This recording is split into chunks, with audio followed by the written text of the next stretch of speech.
what's up guys? Tis I, Life in the Hammerlane, back again. Tomorrow is my last day on the yard, and then probably Sunday I'll be on the road for the first time with my mentor, trainer. So this week was more like a review week, reinforcing concepts, load securement, a lot more driving practice. I'd say I had about 4 to 6 hours of driving practice this week, on top of the, tarping and untarping stuff, and we were helping the new students too, so we were doing, we were reinforcing a lot of our stuff while we're helping the students with like coupling, uncoupling, tarping, untarping, throwing the straps, stuff like that. Which throwing the straps was the hardest thing in the world for me, to get these things over straight. I spent like 2 hours today just doing nothing but throwing straps over, because I was like, I'm gonna get these damn straps right. You know what I mean? But I'm finally getting it, and so that's good. I'll tell you what, pulling a weighted trailer is a lot smoother than empty. Like when we were pulling empty trailers, oh my god, what was that? Someone hit my windshield. Like the empty trailers we pulled, like the empty box trailers in school, and the empty flatbed trailers that we were pulling for our driving test the first time, like the wheels just so much smoother and pulls you so much straighter. I don't know, I like it better. The wheel doesn't, you know what I mean? Because you've got that weight that's holding you farther to the ground, so it really kind of throws you or pulls you. Like when you're going up hills where it wasn't even really much of an incline, where it was really like pulling me back, or you can feel it when you're going downhill, like it's pushing you down. So it's definitely a whole different feel, and you've got to, approach your speed and how you go about things a lot differently. We looked at a bunch of different types of loads that we can have and stuff like that, and Lowe's, they're insane. Oh, that's all I gotta say about that. Lowe's, they're insane. Like, a lot of their loads are just so disheveled. I should have looked before I started recording this to see if you can find something online. But if you see like what a Lowe's like flatbed load looks like, if you manage to find a picture of that, you wouldn't even know where to begin.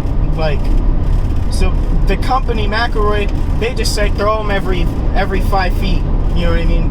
So then you make sure you get everything, and you could have cement with PVC pipe, with wood, with ladders, all in the same stack, and they'd like play a game of Tetris, and they get all this crap to fit together, and then you've got to figure out, where you've got to put straps through.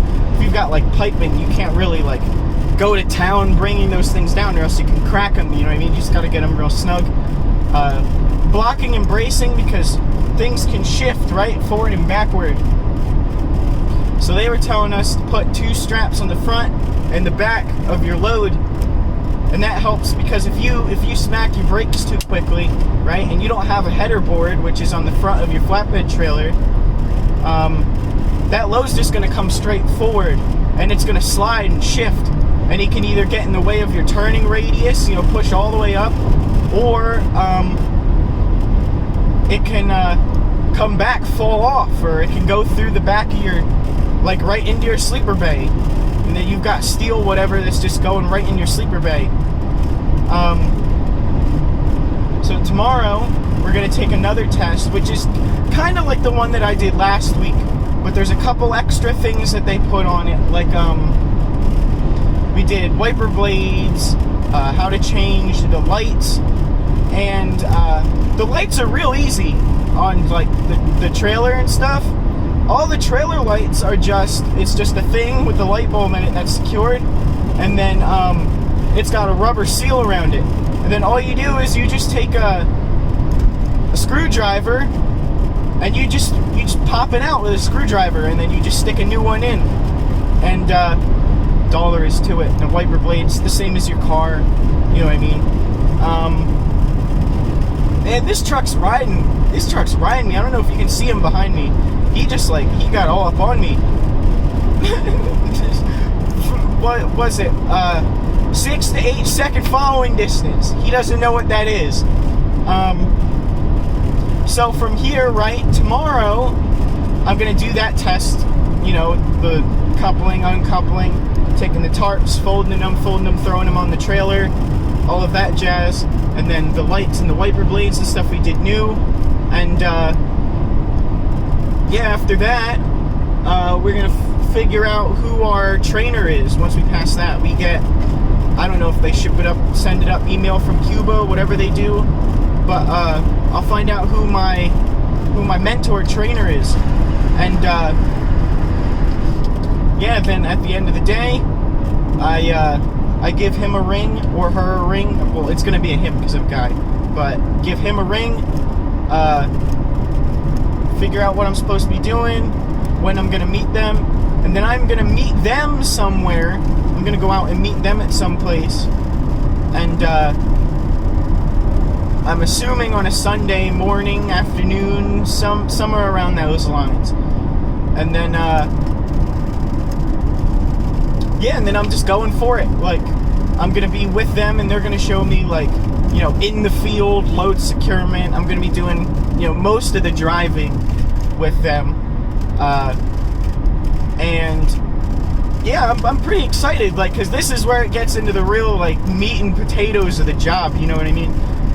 And then I'm going to be with that driver trainer for 4 weeks. 4 weeks. I'm going to be with them for 4 weeks. And we spend some time down in Cuba, Alabama, too, doing backing drills down there, like we were doing here with we had this super old dinosaur of an old Mack truck that we were doing backing practice on. And so we're going to be doing like backing practice there with a newer truck that's going to be like one of the ones that we're going to be using probably, you know what I mean, versus that old keister. And